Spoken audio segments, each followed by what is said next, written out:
You didn't get the promotion. Nobody explained why. You asked for some feedback and you just got a vague answer.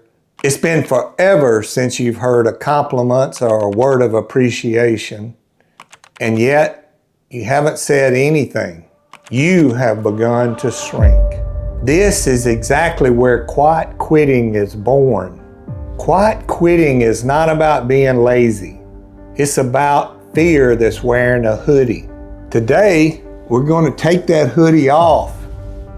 We're going to get off of that slow path to irrelevance. Who wants to be irrelevant? But that is exactly what quiet quitting does to us. It makes us irrelevant, slowly, a little bit at a time. So today, we're going to use 5 game-changing tactics that will get you out of not having this conversation you need to have. And the 5th one, I saved my favorite for last because it deals with permission. And I think it's a big mindset opportunity for you. But when fear hits us, we turn to what feels safe. I've felt that fear. I've chosen silence over speaking up before. I've been there. I didn't make any waves. Why is that? Because it feels safe. You think about quitting, but you don't quit. You just withdraw a little bit. Quiet compliance becomes the norm. Everything gets turned down a little notch. You show up on time, you do exactly what you're asked to do,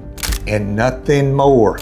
You stop raising your hand, volunteer for the different projects. You stop speaking up with ideas that nobody seems to ever care about. You certainly don't provide any upward feedback. We are quiet quitting. But here's the hard fact. You have begun to shrink. If you don't listen to another word of this video or remember another word of this video, remember this. You are not protecting yourself. You are avoiding one conversation that you need to have, and you're paying for it dearly in slow motion. It's a downhill slide that's hard to recognize because it feels comfortable. It feels safe. We feel safe in our hoodie. I recently made a video called Quit Instead of Shrinking, and I've linked that video, teed it up for you next after this one, because if this applies to you, you certainly need to watch that video. Because I've watched over the years so many talented people who went into quiet quitting and they got smaller and smaller and smaller. It starts with smaller effort and it leads to smaller confidence, smaller visibility. And ultimately it's about being irrelevant and having a smaller future. And it happens before we know it. This is hard, but I'm going to say it straight out. You're avoiding the conversation because you're scared of the consequences. You're thinking you're protecting yourself, but you're doing anything but that. So let's look at those 5 tactics that change this game. Tactic number 1 is let's name exactly what's eating us. And I don't feel valued here is simply not specific enough. We need to really name what's going on. Is it a money conversation? Is it a raise you thought you should have gotten, or you feel like you're underpaid for what you're doing? Was it a promotion that had been laid out in front of you that you thought you were there and you didn't get it? Nobody explained why? Is it a direct boss that is demeaning to you, talks down to you? Are you being overworked? Are you getting last minute demands that infringe on family plans or personal plans? Needing to work this Saturday and finding out on Friday at 3 o'clock? Maybe it's simply the void of never hearing a word of recognition or appreciation. But shrinking is what happens when you never name what it is, and then what it is becomes everything. Because we're not having the conversation about the thing that has really started our quiet quitting. Here's the practical application of this tactic. Finish this sentence. What I really need to ask for, or what I really need to have a conversation about is this, and I need to have it with this person. Naming that person. Another way to think about it is, help me understand. Help me understand why I didn't get the promotion. But being very specific to name what the issue is. This is the sentence that you've been avoiding turning into words, letting it just be a mess of emotions and fear. Tactic number 2, shrinking feels safe. quiet quitting feels safe, but it's not. And again, you are not protecting you. You're simply avoiding a conversation that you need to have. Silence doesn't protect your job. You lose ground very, very slowly. You become less and less part of the circle. So here's the practical application of this. Ask yourself this question. This is the tactic. If you stay quiet for another 6 months, if you stay quiet for another year, what does it cost you? The honest answer might be invisible, disrespected, underpaid, ignored. This helps you realize that the silence is not protecting you. It's just making your problem worse. Tactic number 3, the fear is real. It's in your head, it's not in the room, it's in your head. As I said, I have felt that fear, I have worn that hoodie. So I'm not going to tell you that speaking up doesn't carry risk, it does. It takes courage.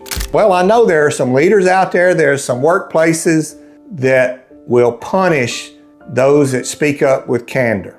I'm not going to pretend otherwise. I've seen examples of it even in my companies. But that's exactly the kind of information, that's the splash of cold water in our face that we need to realize we're in the wrong place.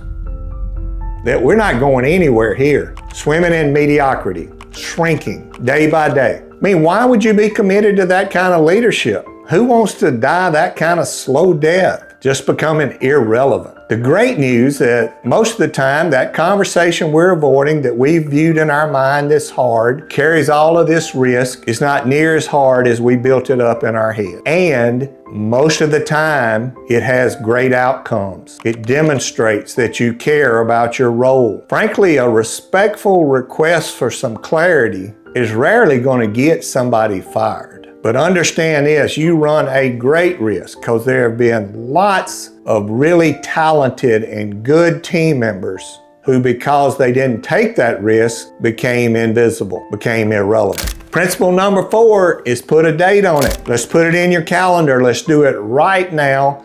Let's write down, when are we going to talk to this individual about this specific topic? Now, I would encourage you not to go in with a laundry list if you waited years to do this. Let's pick one that's timely, one that's a big deal, something that you really can't get off of your chest, that really has you with the hoodie on and quiet quitting. From a practical standpoint, I want you to think about it like it can be an email. It can be, is it possible for us to grab 15 minutes or 30 minutes this week?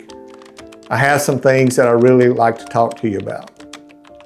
As soon as you hit that send button, you're going to feel better. You're going to have taken a step forward. I want to encourage you because most leaders are going to see this as a positive. They're going to be excited to know that you care. And the fact, if they're not and they won't make time for you, that's another fact. Are we in the right place? And tactic number 5, which is my favorite of these 5 tactics, this is mindset. I used it a lot in my career in a lot of different ways, not just having a conversation. But stop thinking about you got to ask for permission. Get forgiveness every now and then. You don't need permission to ask for clarity around this issue. If it's bothering you as a team member, then it's big enough to have some clarity. And guess what? You don't have to be right. You can only have half the cards. You don't even know the full story. That's okay. You'll get information. You'll have more of the story. And the biggest thing you can do is admit, I had no idea. I had it all wrong. But you certainly don't need to waddle in that fear and not know what's going on and not have clarity.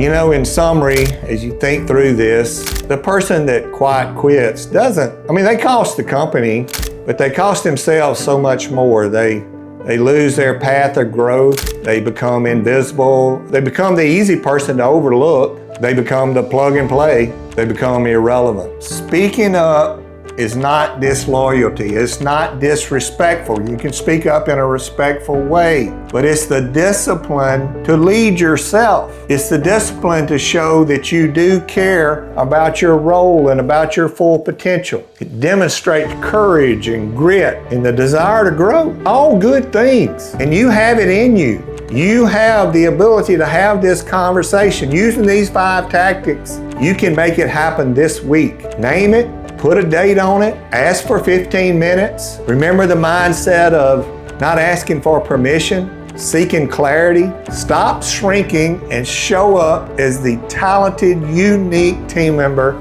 that you are. Have that conversation and always remember, be better.